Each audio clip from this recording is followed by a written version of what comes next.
marks for it because you haven't explained to me or even demonstrated to me that you have understood the principle of mutual exclusion. Therefore, what you need to say exactly is that I will not see 2349 in Raman, I will not see 667 Raman because these two have already been seen in the IR for a centrosymmetric molecule. And the only frequency that's going to be Raman active is likely 1350. Why am I saying likely 1350? Because remember I kept saying something. If you don't see it in infrared, doesn't mean you will see it in Raman. If you see it in infrared, you will not see it in Raman. So you got to be precise when you talk science. So you say that this is not seen in infrared and therefore there is every likelihood. There is a possibility of it being seen in Raman. Because there is also the third possibility. It doesn't show up in IR, it doesn't show up in Raman. And there are modes like that. But the other two are seen in IR. Therefore you will not see it in Raman. So then what you do is you take the 1067 nanometer radiation and you then tell me where, if at all, you will see the Stokes radiation corresponding to the 1350 transition, 1350 wave number. So what do you do first? You take the 1067 nanometers and you convert that to wave number. And we have done that the other day. How much is it? 9350 or thereabout. So 90, and it's a Stokes radiation. So if it is Stokes, what should we do? We should subtract it. So 9350 minus 1350, you will get some number. And that you have to invert it to get your wavelength, and I think it turns out to be something like 1242 nanometers, and that is where I expect to see the scattered radiation corresponding to the Stokes line of the 1350 vibration. If at all the 1350 vibration is Raman active. It's got a chance of not being Raman active because I have not seen it in the IR, but I really don't know exactly whether it will be seen, but that will be the answer in this case. But certainly don't give me the scattered radiation corresponding to 2349 and 667 because you will not see them in Raman because they are IR active.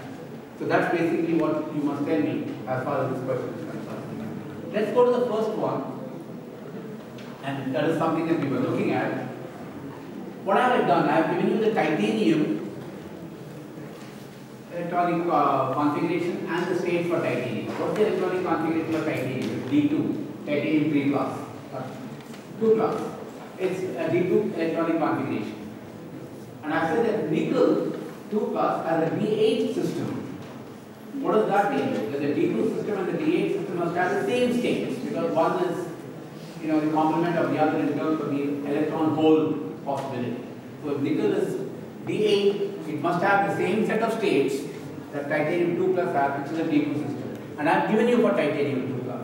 And what is that? Singlet S, triplet P, singlet D, triplet F, and singlet G. So those are the 5 states that nickel will also have as its states. So you will have singlet S, triplet P, singlet D, triplet F, and singlet G. What's the ground state going to be? The ground state is always going to be a state with the highest spin multiplicity. Except in this case, you have 2 of them. It's triplet P or triplet F. So there is a competition between triplet P and triplet F for the ground state position. You pick one with the highest spin multiplicity. If you have more than one with the highest spin multiplicity, like in this case, then you go with the one that's got the highest L value. Or these two, which has the highest L value. This one, and therefore, triplet F will be the ground state. Why highest L? Bigger the L, bigger the shape of the size of the orbital. Less electron-electron repulsion. Therefore, it is going to be more stable. And therefore, you will find that we have a bunch of states. In the case of carbon, these are the 3. And you have no issues out there because the lowest energy state corresponding to the highest spin multiplicity was only one of them, triplet P. But you go to D2, you get 2 more. And when you have 2 more, you have one triplet P and one triplet F. The triplet P and the triplet F are the contenders for the ground state position because they are the highest spin multiplicity. But between the two, the one with the higher L value, the triplet F, would be the ground state. So once you have this wins, and winner is triplet F. So what is the question that was really asked of you? The question that was asked of you is what is the L value, the S value, and the J value for the ground state of nickel? What's the L value for that? L is the one that corresponds to F. So S being the F, so L is 3. What is the S value? Spin. 1. And what are the possible J values that this is going to have? 4, 3. And which is the lowest in them, among them? The J equals 4 because nickel is more than half full as far as its d orbital configuration is concerned. It's a d8 configuration. And therefore it has to have J equals 4 as the ground state. So if I ask you what is the ground state for nickel D2, you must say L is 3, S is 1, and J equals 4. All 3 must be given. If you don't speak about J, then of course you lose part of the mark because you're not giving me the actual ground state. You're just giving me a manifold. There are 3 states out there that you haven't told me which one of those 3 is actually the ground state. So you must tell me that. Of course, you get partial credit for telling me it's scripted F if you didn't say it's scripted F. But you have to tell me J also to be able to get it. So keep this in mind. Higher spin multiplicity, and if there are more than one state with the higher spin multiplicity, then in one with the higher value of N. When it comes to J, the lowest J if it is less than half full, and higher J if it is more than half full. Of course, don't ask me what happens if it is exactly half full. If it is exactly half full, what happens? Who is higher and who is lower? Well, if it is exactly half full, you will find that the state will always be an S state. P3, right? You will get a S state. And if you have an S state, 3 electrons, what is the total spin going to be? Half, half, and half. It's going to be 3 halves. And if it is 3 halves, what is the 2s plus 1 value? 4. So in a nitrogen atom, which has got a P3 configuration, the state will actually be plotted S. All half-full states will give me S value, S state. If you have S state, how many J states can you take? This is 0. And this is S equals 3 half. So what will be my J value? 3 half. You will get only one J value.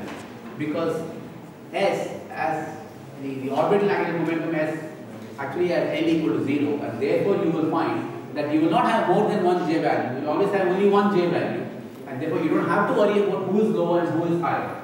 So if it is exactly half full, the question doesn't even arise.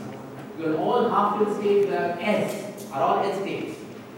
And whatever be the spin, the orbital angular momentum is 0. And therefore you will find you only have one J value. And that's it. And therefore there is no issue of who is bigger and who is smaller.